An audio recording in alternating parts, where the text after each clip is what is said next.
So I appreciate you coming back on, because it seems like every time we get together, the topic of doing a podcast like this one, it always comes up. It seems Yeah, like. for sure. So it was good to see you down at the CHC banquet, though. Yeah, that was a good time for sure down there. There were Yeah, lots it of had a pretty people. good turnout. Oh yeah, lots of people. You It's know how fun to go and much? catch up with all the old friends and see everybody, at those dinners. I like them because I know just about everybody there, so Yeah, right. it's you get to visit with people you haven't seen in a while. Same as like a field trial. Yeah, just less barking dogs. Yeah, you can actually have a conversation. Believe it or not, it's easier to hear people over the auctioneer and the music and everything than it is all those barking dogs. Yeah, for sure. You know how much money you guys raise down there? I don't know for sure. No, we're actually having our meeting at the California Sporting Dogs swim race on the 12th. So we'll know Oh, then, about the dinner and stuff. those seemed pretty good. It was a good turnout for sure. Yeah, it was a good time. But I know we touched base there and thought about doing some more podcasts, because I'm getting a lot of these phone calls from guys that are really new, or I would say inexperienced. They might have been Yeah. in this for a while, but they're still trying to figure it all out, and they're looking for advice. And you know how the internet is. You ask a Oh, yeah. question, you got 10,000 answers. Yeah, good and bad answers. Yeah, exactly. And the bad part is, if you don't know the good ones, you really can't pick out the bad ones. Yeah, for sure.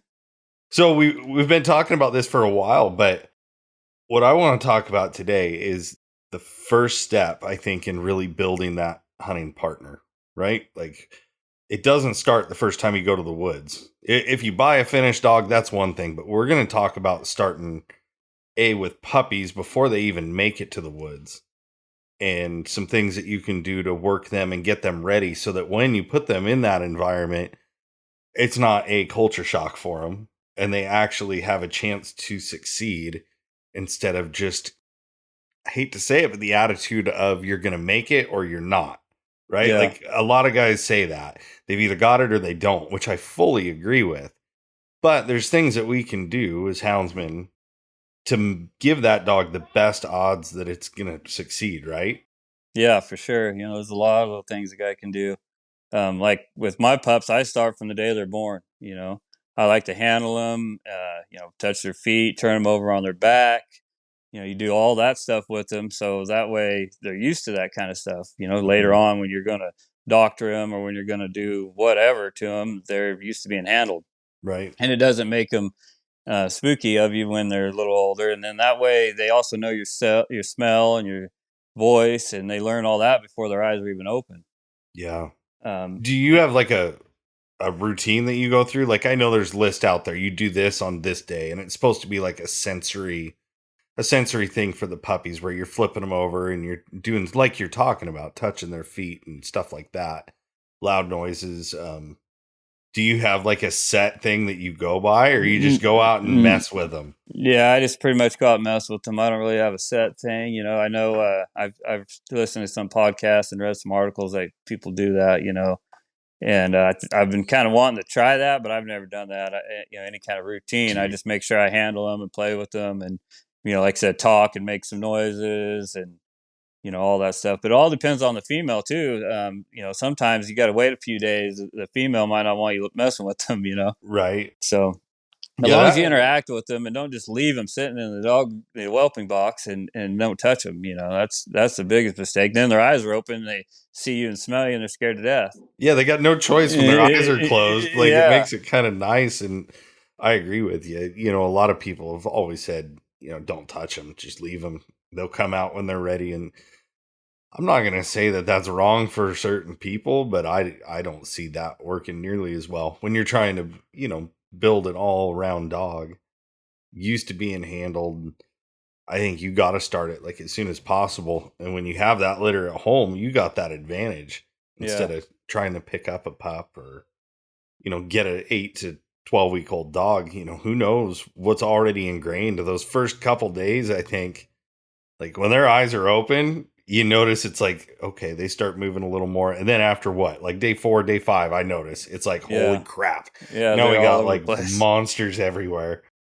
But I also Yeah. think there's a fine line there too, because not all dogs are all different, but some dogs, they can get too attached to you if you really play with them like for hours and hours a day and just spend all the time with them.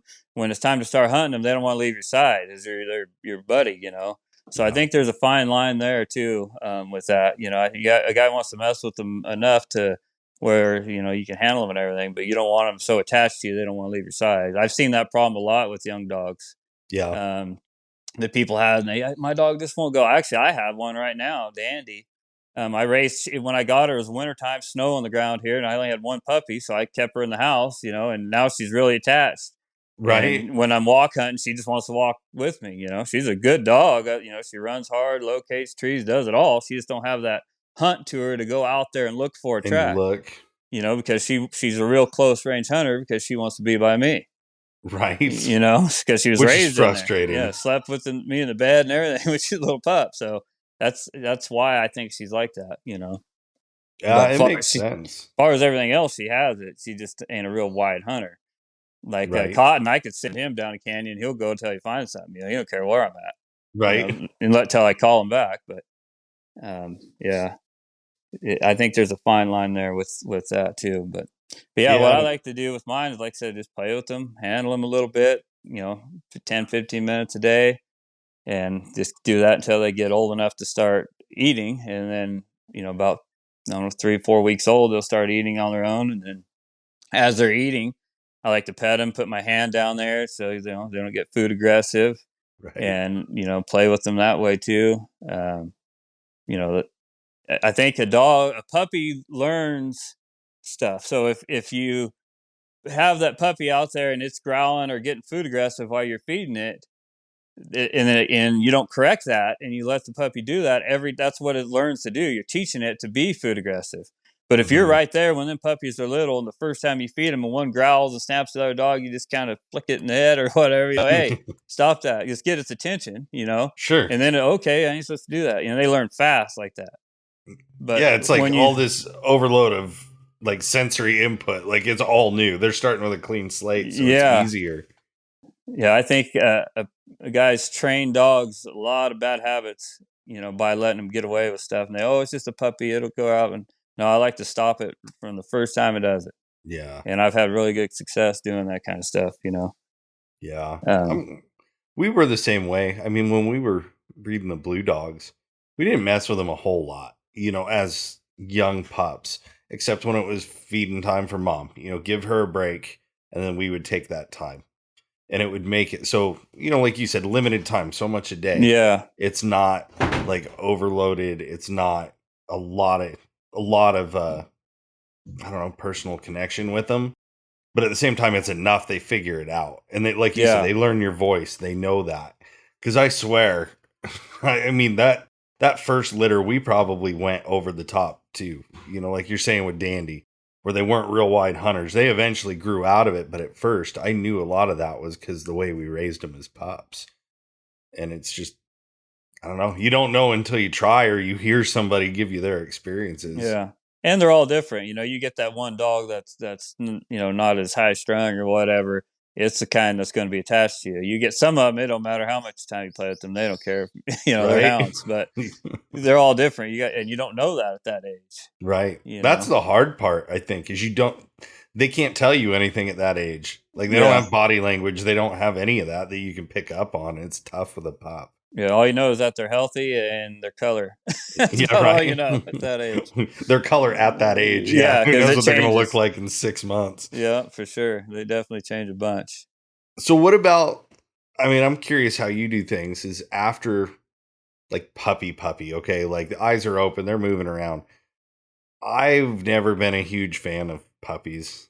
I'm sorry. I'm not going to be popular, but like that age between, I don't know, I have a hard time like 12 weeks to 6 months, right? Like it just seems like it's the hardest part because you got to put in a lot of effort with them, but yet I don't like messing with puppies so much, especially in a large group, like a whole litter. Do Yeah. you isolate them at all at that young age, or do you pretty much just mess with them all as a group? I mess with them all as a group, but I normally at 8 weeks old, I only keep 2 or 3 for myself, and then I'll get rid of the rest of them, to whoever. Um, and then, but what I like to do is I like to leave the puppies with their mother as long as possible because she'll teach them manners, teach them not to jump on other dogs and play so hard, and a lot of puppies don't get that when somebody pulls them away at 6, 8 weeks old. They don't. Their mother don't teach them manners. Now let her wean them and her push them off. You Sure. know, that's a good thing about raising your own litter. I like to leave them on. Sometimes some mothers will keep them longer than others. But some of them are done with them by the time they're 5 weeks old. But Yeah, no I, kidding. I think the mom will teach them a lot when it comes to that kind of stuff too. Well, you hit But it, like manners, yeah, especially in those young pups as far as squabbles and things like that. I think if they're in with mom, it makes a big difference and they learn that limit. Like we can't push it this far kind of deal. yeah.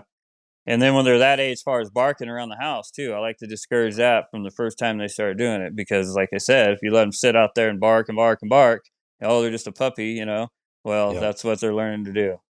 And actually, Brad Mombert told me a good idea that somebody told him is you get a little squirt bottle with water in it, and you tell them, whatever words you use. I just use no, it's no, Hmm. and you spray them with that water. And a couple times that you hear no, they know that's enough. That they're going to get sprayed with water. I think Brad picked that up watching Caesar Milan, He maybe. might have, maybe. I could see Brad watching him. No, I've heard that a lot. They say, I mean, the water spray, because obviously it's not going to hurt them in any Yeah, way. just enough to discourage them what they're doing. Like, hey, every time I bark, he says no, and I get sprayed with his water. Yeah. You know, And because they're I too mean, young for a bark collar or any yeah, kind you of don't want correction can't do like anything like that. that. Yeah, just enough to get their attention. And get them change their mind on what they're doing. Would you would you agree that that's like in my eyes in training that's the biggest thing is attention breaking Oh, because for sure. people want to give shock collars a bad name and this and that and they say it's you know obviously hurting the dog or whatever, which we know it's a correction, right? But Yeah. it's to me when you're breaking their attention, even in trash breaking, it's not, I don't think, the shock all the time that does it. No, for sure. It's you're just breaking their attention, even just to get them to listen, like a tone or a vibrate or whatever. But those young dogs, that's the age group where I'm saying I don't like dealing with it because I don't like not using an e-collar for tone and vibrate, which I use a ton on younger dogs. Yeah. Oh, yeah. Yeah, I But the think a water shock and trick, collar. I've Yeah, heard a lot.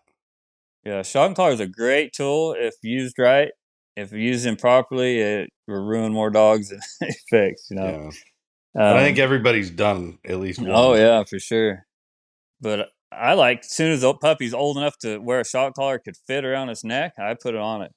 Not Yeah. necessarily turn it on. I just let them wear it around for a couple hours a day. You can wear it around when you're out there in the yard playing, whatever. That way it gets used to that collar. And then when you go to correct them, they're already been wearing that collar forever. They're not putting two and two together that collar is Right. doing it. And then my dogs, every time I hunt them, they wear a TT15, so they have the collar on every time. So that's nothing Sure. new.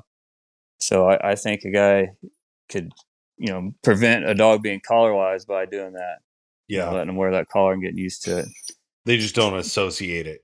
Yeah, and then I like to always shock them as low as possible. Even like I said, when they get a couple months old after the weaning stage and it's big enough to wear the collar, I let them wear it around, and then once they wear it around and get used to it, when I first time I shock them, I don't use tone. I only use tone to a tone's a reward thing. Like you're not in trouble. That just means it's time to come back to the truck.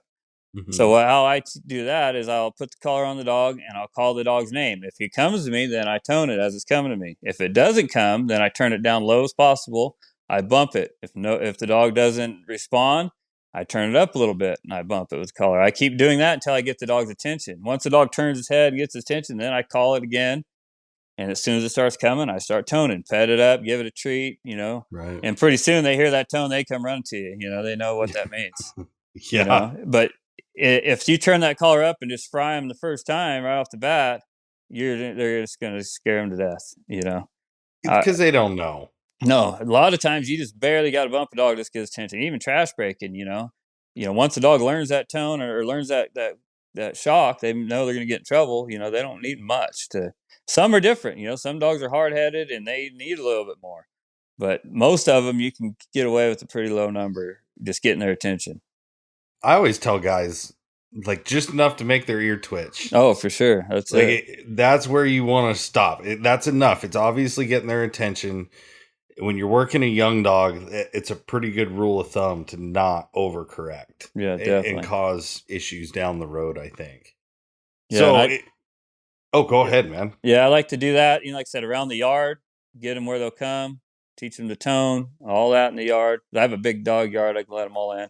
And I try to let them run loose and learn to run around instead of being pinned up and being bored when they're real little. You know, you get them pinned up in a little kennel all day long, you know, they're bored. So I like that big yard they run around in, and I like to keep two pups so they entertain each other, you know, too.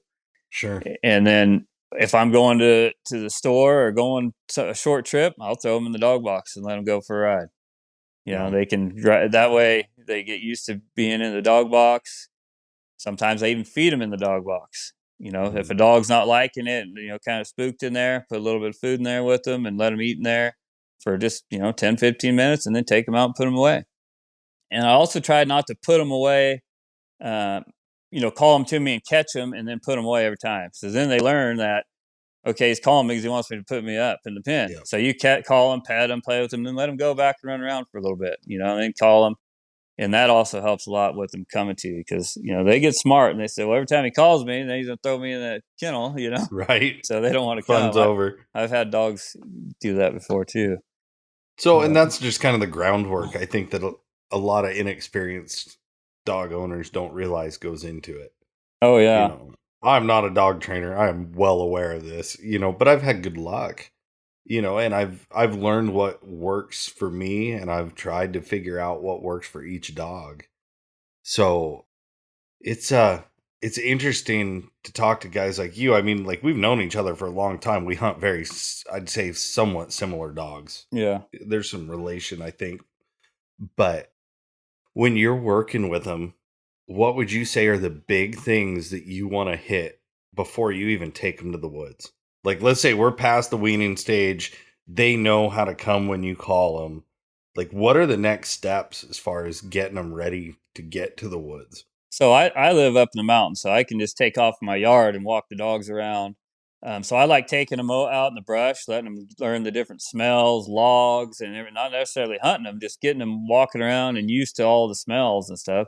That way, when you take them to the woods their first time, they're not like, "Oh man, what's all this? What's that smell? What's that?" You know, they Never already been out of the know all kennel. that. Yeah, they've never been out of the kennel before, and they don't know anything. And like I said, take them in the car ride in the dog box, just to the store, just short trips. That way, they're not car sick. They're already over all that part when it's time to take them hunting. Um, I don't really do a lot of cage work or any scent drags or anything like that when they're young. Um, I did try on this last litter I had. I tried letting them run rabbits at 8 weeks old. I built a rabbit pen and I'd let them run it. Yep. And I don't know. I mean, I think it has some good things to it, but I also think it has some bad things to it. I think it makes the dog, you know, kind of gamey and wanting to chase something, but it's more of a sight race. So it kind of Mhm. makes them a little mouthy and they want to open a little bit more than they should because they're used to just chasing that rabbit around, you know.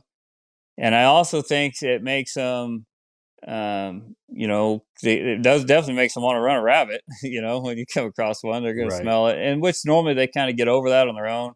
You put them on enough good game, they kind of quit the rabbit thing. But I don't know. I don't know if I'd ever not do it again. But I don't know if it's good or bad. You know, I've seen some And good that's like things his come of young it. pups, Yeah, I'm right? talking Like 8 weeks young. old. You know, I started running them rabbits with them at 8 weeks old, and they'd chase the heck out of them. But The I bunny said, huggers don't need to be alarmed. We're not like mauling baby no, bunnies yeah. here. No, they just chase around the little pen, and then once they, you know, catch up to it, I just grab the rabbit. But Hmm. they're a little too young to even do anything to it other than chase it. But I don't know. Like I said, it's fun to do, and it's kind of neat to watch them chase it around. And I know a lot of guys that do it and have good success with it. But I feel like it made mine a little bit mouthy, a little bit bark out of place. You know, Open on well track. they see them other dogs whip their tail and take off up the hill. They think they're chasing something. Grace on. They just take off barking going to them. You know. Yeah. And I don't know. I don't know if I like, I know I don't like that, but I don't know if that's the rabbit made him do that, but I kind of think it did.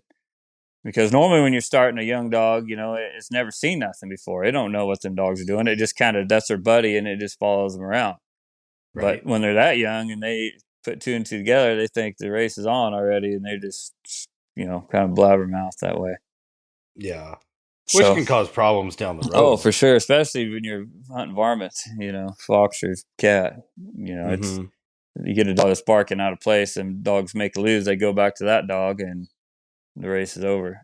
Yeah, Well, yeah, and that's what I've talked to a lot of guys, that this isn't their style of hunting, what you and I are out there doing, but like trying to explain that when a dog's super mouthy, you're talking about like it's not barking because it smells anything. It's barking just open on excited. track Yeah, because he's just excited.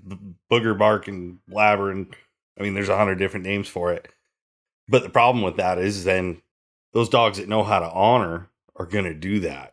So let's say a front dog is making a lose, it swung left instead of hooking right, and you got a puppy back there just yacht, yacht, yacht, yacht, yacht, yacht. yeah. Well, guess where that dog's going to go back to, right? Yeah, it thinks I that puppy mean, has the track, so it's going to try to get to the front of the race.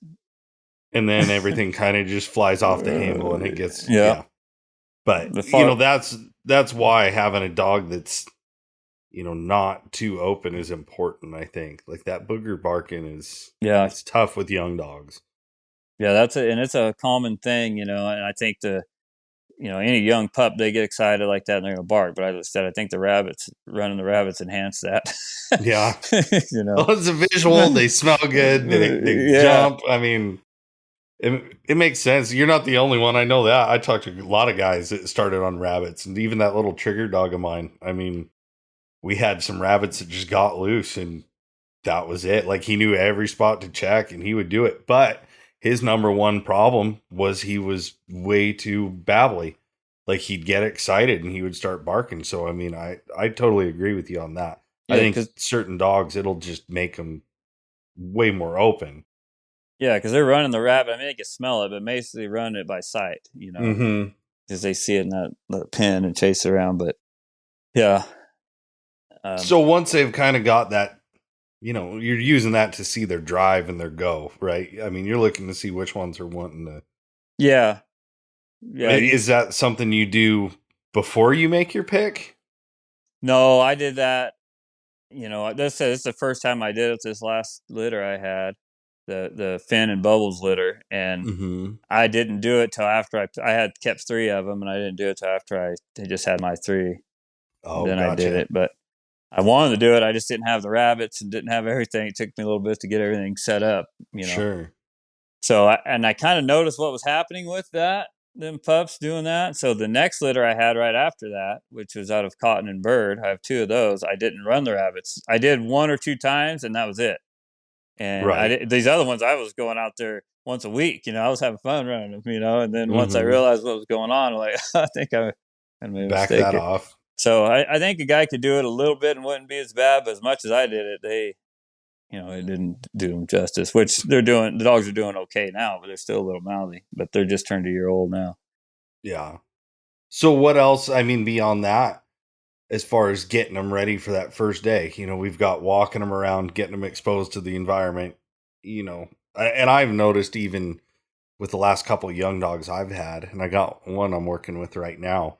We've got kind of a fenced dog yard too, where they can go out, and we've got our goats that run in it. We've got the pigs out back. They got chickens, so it's like they just kind of get acclimated. And I noticed a huge difference. Like even this young dog that didn't want me. I don't want to say.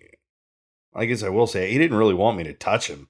Like he's not ill or anything like that. He just wants to play and like do the bob and weave and get away from you. Yeah, But I just kept going out there and working with him and working with him to get him to come, like you were saying. And then when we went to the woods, I mean, dead serious. First time you take him to the woods, he's working. yeah, They're not sticking on. Oh, this smells right here. They've been exposed to 1,000 different smells at that point. So yeah, we've got the exposure, we've got the playing with them at the young age, you know, car rides. What's another big one for you before the first trip to the woods. Yeah, definitely handling. I know we kind of touched on that, but yeah, I want them. They know their name and to come when I call them. Recall. You want to make sure they'll come to you and you can handle them. Like you said, that pup that you had. Sometimes they're a little hard to catch when they're pups like that. Hmm. But I want to make sure I can handle that dog before I take it.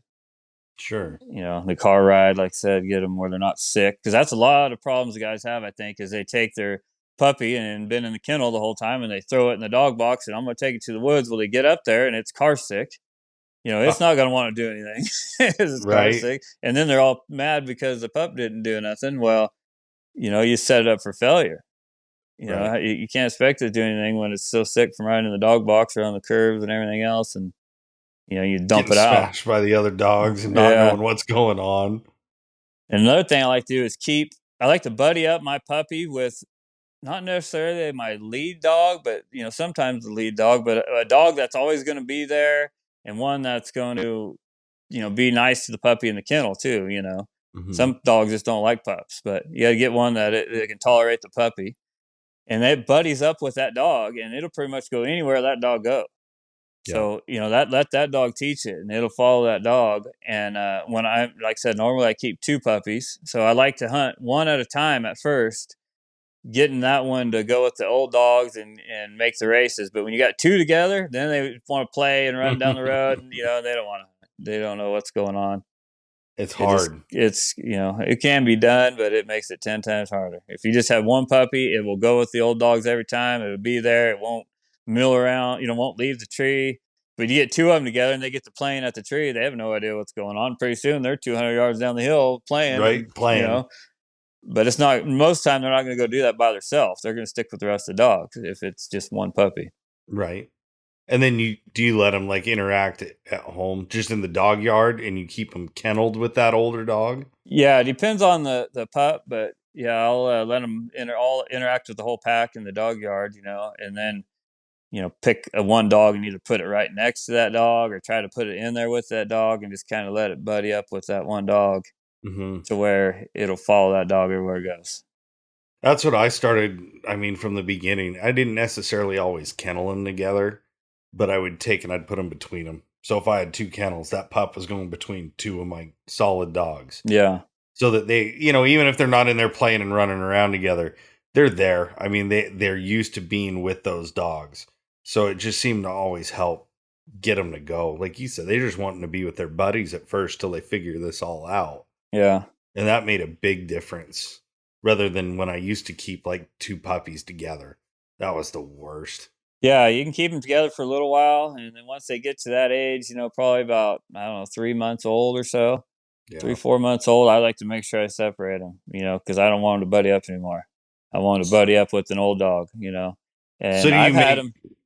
I Go mean, ahead. not to cut you off, but do you make sure that like the puppies aren't even kenneled next to each other? Like there's adult Yeah, dogs between them? yeah. I like to at least put one or two dogs in between them. I don't Yeah. like to have them even right next to each other because I don't want them looking for each other.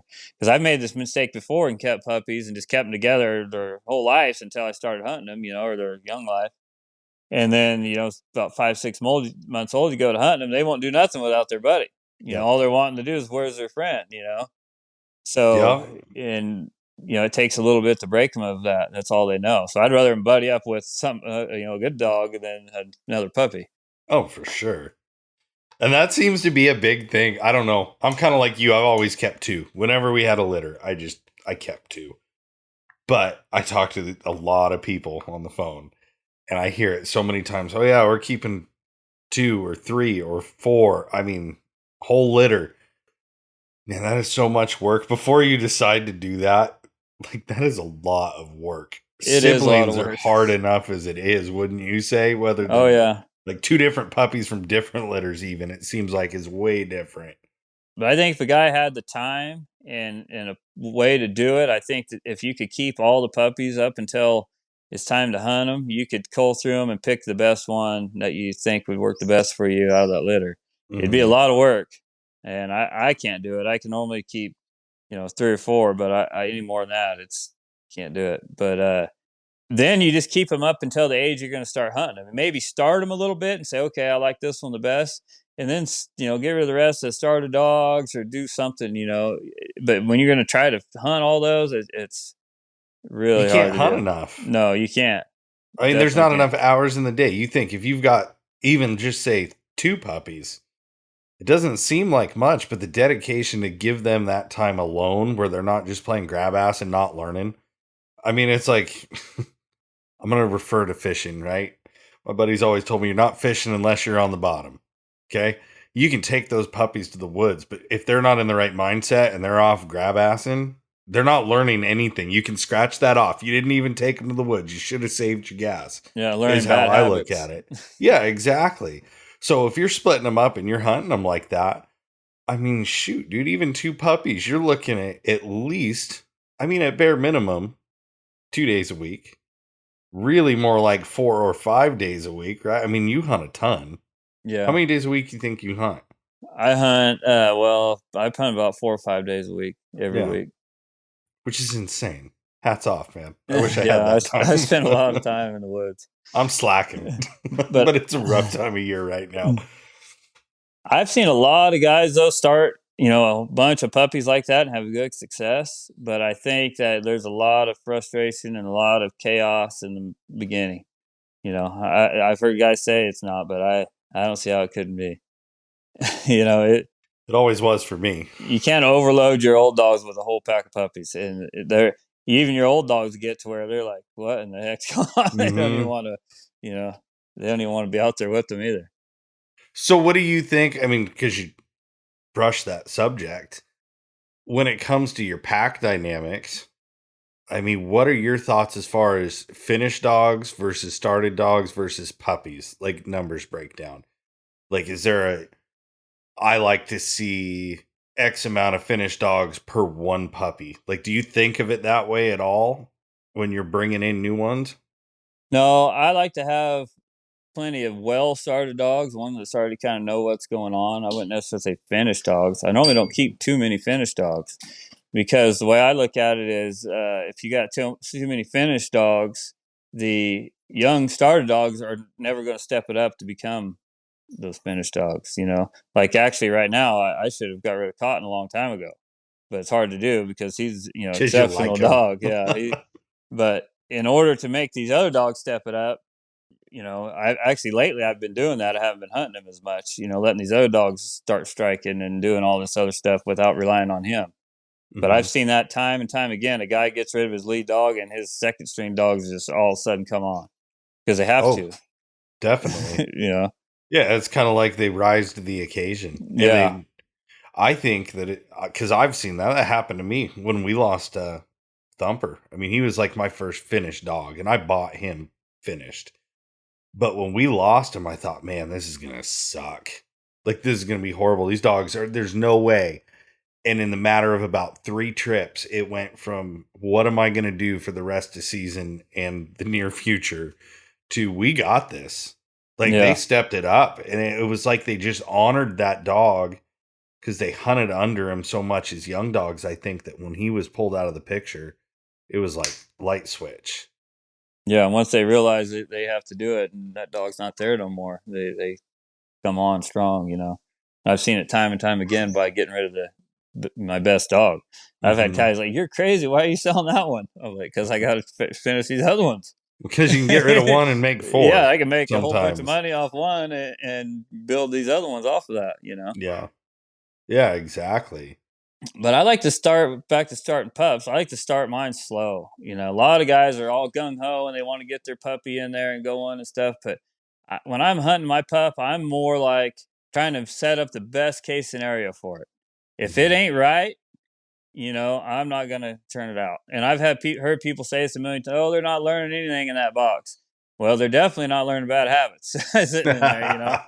I That's the truth. yeah, I don't want to go take my dog with say I go with some buddy and they got some bunch of young dogs too, and so I'm not going to hunt my puppy with all their young dogs, Mhm. because I don't know if their dogs are going to run a deer, a coyote, skunks, or whatever, and I don't want to set my puppy up to do that. The better you can keep them away from that kind of stuff, the better you are.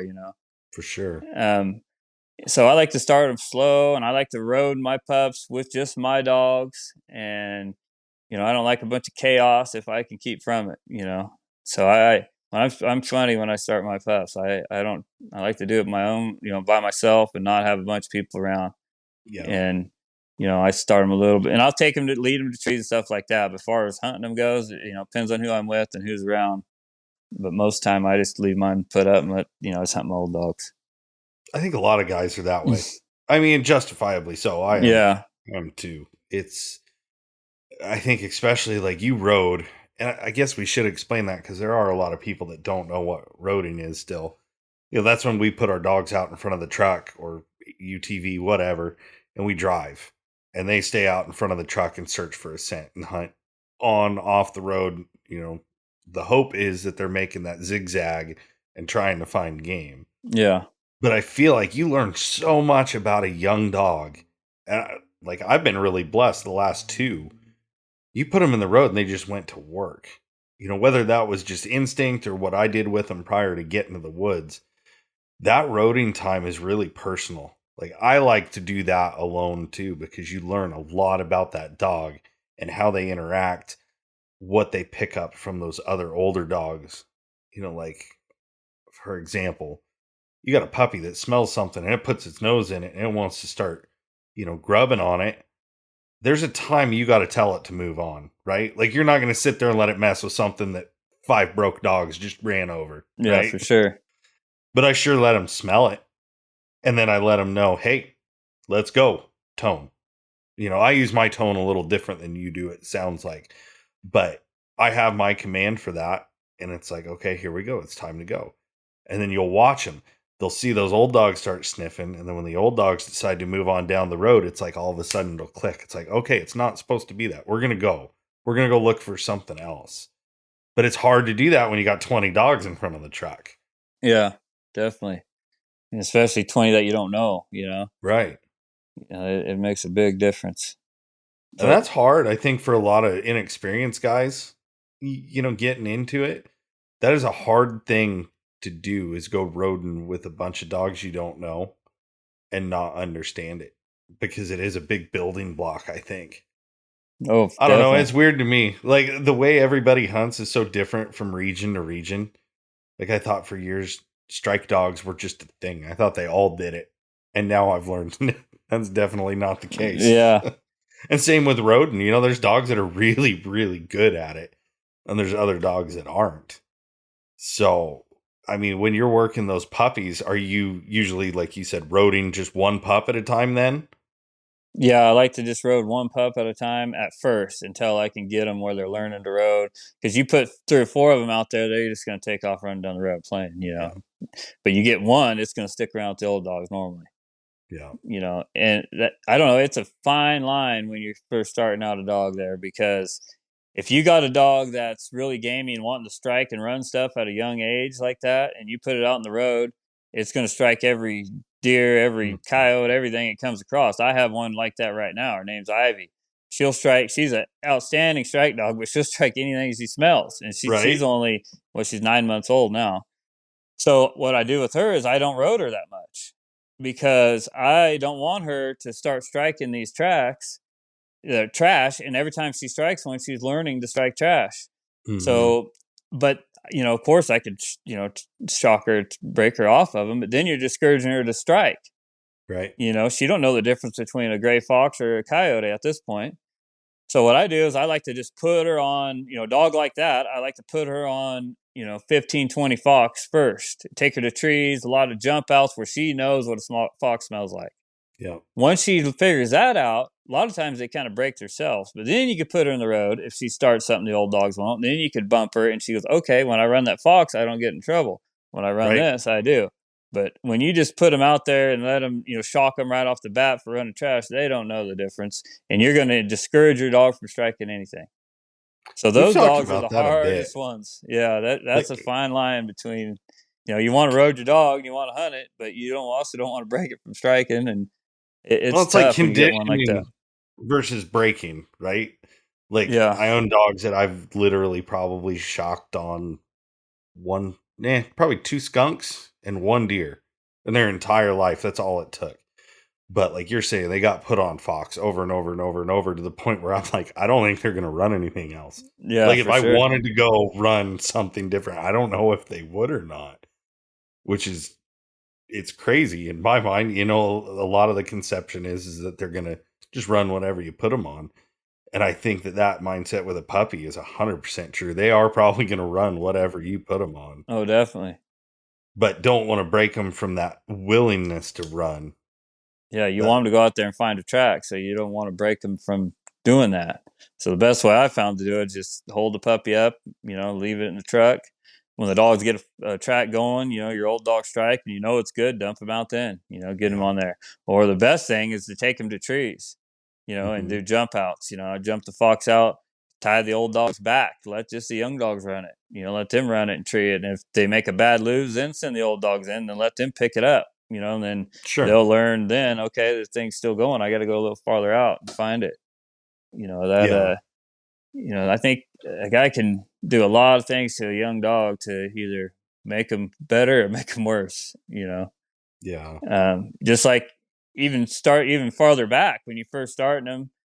If your puppy cannot keep up with the dogs and it's just getting thrown out and just barking behind, you're teaching it to run behind. You're teaching Yeah. that dog to chase them other dogs, in my opinion. You just read my mind, man. Because that's my next question. Like, I'm curious what you think.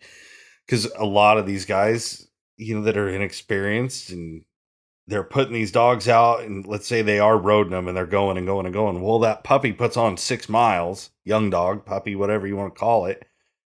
By the time they start that track, that dog is flat, gassed sometimes, right? Oh yeah, for sure. Which can be a very bad situation because even if it's got the willingness to go, it doesn't have the ability. Like it's not going to be able to navigate the country. It's not going to keep up with speed because it hasn't learned how to run, right? Which I think is a big thing. Oh, Like definitely. running around the yard is one thing. You can take the fastest dog in the world and put them in the brush and they're not going to know what to do. Yeah, definitely. So do you when you work your puppies, do you work them in like blocks where you'll road them and then pick them up and let them kind of catch wind and then put them out again when they get a track going, or are they on the dirt Yeah, constantly? normally what I do is I road the old dogs. I leave the pups in the truck, and if I don't strike something, I will put the puppies out in the road when it's later in the day when there ain't much game moving. I've already rode it through there because I don't want them to strike nothing. I just want them to get You just exercise want and them learn to smell exercised. everything. But my main thing I do with them is jump outs. I'll take them puppies to the tree, and then I'll jump the fox out and let them go with them. It's a red hot track. Normally they don't run very hard on a jump out, and they can smell the fox good. They hear the dogs barking. They put two and two together that them dogs are barking because they're smelling a track. And that's how I like to start mine. And I like to do it in the daylight. I like to start Right. them out in the daylight, put them on 10, 15, 20 fox, which that's a lot of fox. But somebody hunts 5 or 6 nights a week, it don't take that long to catch that Right. many. Right. But so I put them on a bunch of those, get them where they're just, they know what a fox is, they know what them dogs barking means. They're not running behind because it's a short race normally on them jump outs. Sometimes you get one that runs pretty good, but they hardly ever run as good as the initial race, the jump out. Yeah, This fox they got already a ran fighting once. It's already been chance. tired once. It's already treed. So that, you're Right. setting up the puppy for the best case scenario. You're making it to where it's, building its confidence, Yep. you know. Um, You're stacking the deck a little. I yeah, mean, in their favor, and that's what it takes. Yeah, because like I said, I don't like setting them up for failure. I don't like putting them in chaotic stuff and deer races, skunk races, whatever. I like to keep from that as much as possible. Sure. And like I said, running behind, I like to keep them from that as much as possible. I don't want them barking, chasing dogs. I want them chasing the fox. Hmm. Especially like the dogs cold trailing a fox. Yeah. Once the dog knows what a fox is, then you put it out there with them dogs trailing. It smells that fox, and even just a little bit of it, or a cat or bear, whatever you want to run. And then it says, okay, puts two and two together. This is that same scent. Now let's try to Yeah. trail this up.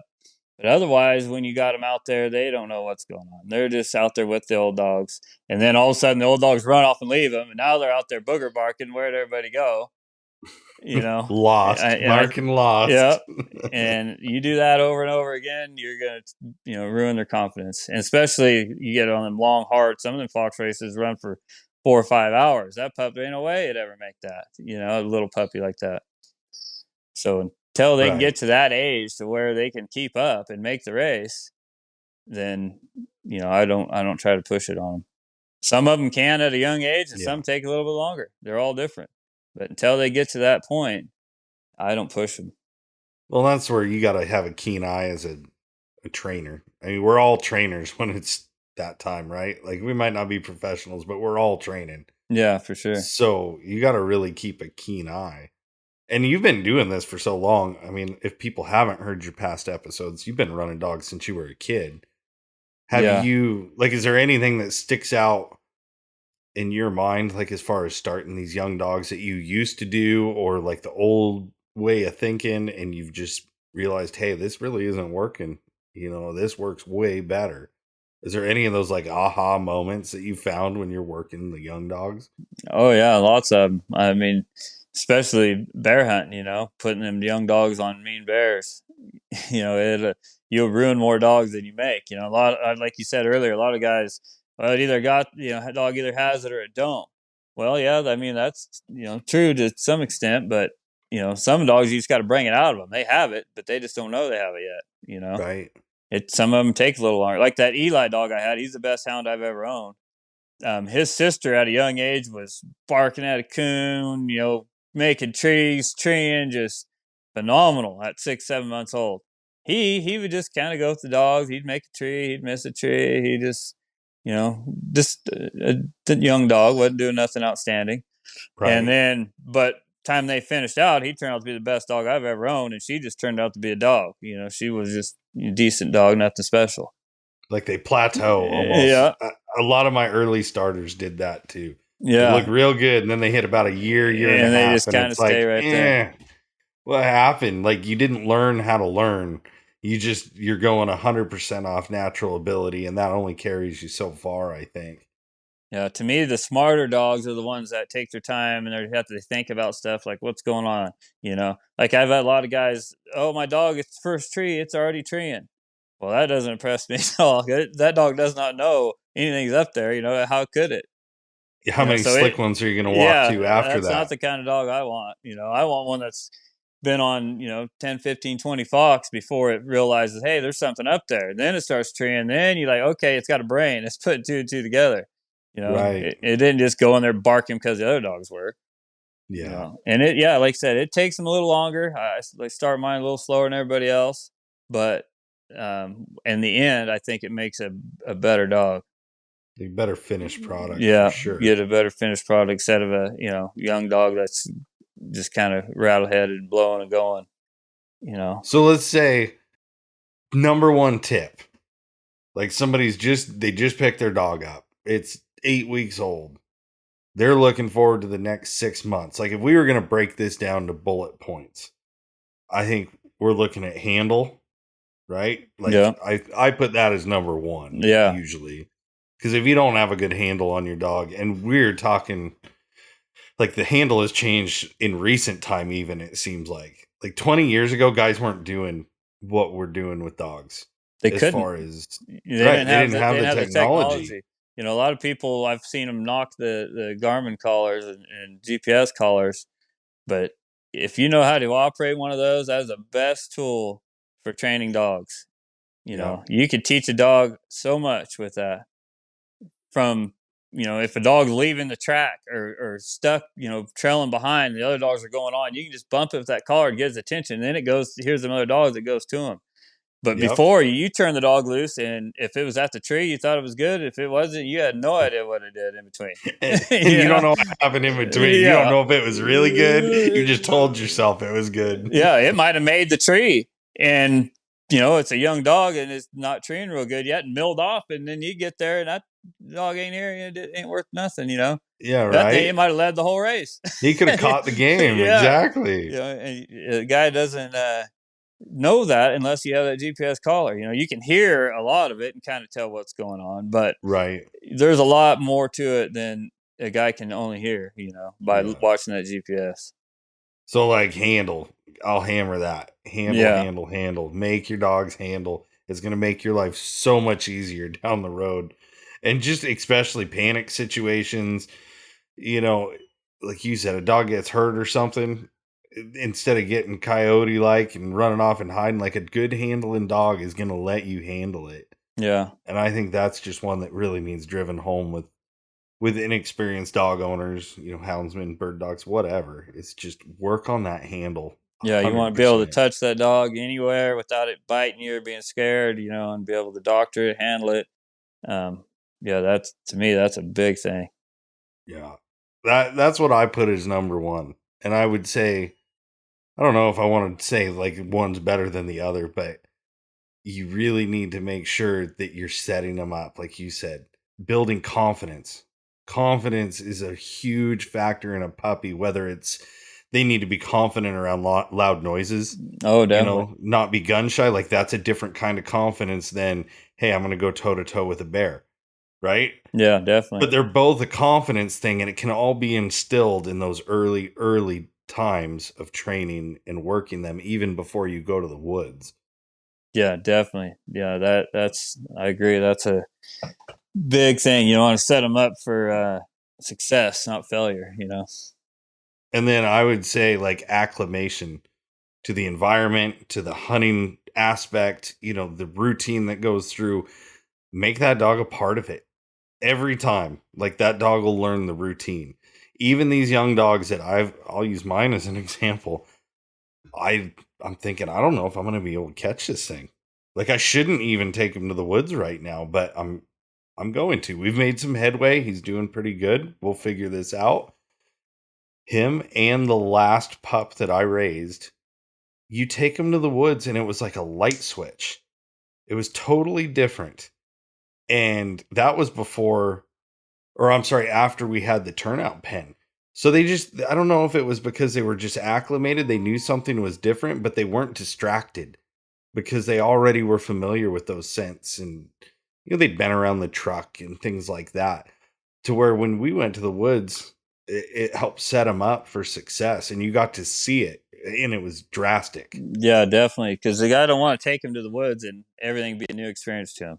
The hunting part of it would be the only thing new. They've already seen the Right. truck. They've already been, through the brush. They've already led. I didn't really talk about that too much, but I teach them how to walk on a leash. I True. teach them to walk behind me and not drag me everywhere I go. Because you can't lead 10 dogs when they're dragging you. Splitting Yeah, trees you and want them to yeah. follow behind you. It's easier said than done, but that's what they supposed to do. Yeah. Nowadays, I don't even hardly lead them at all.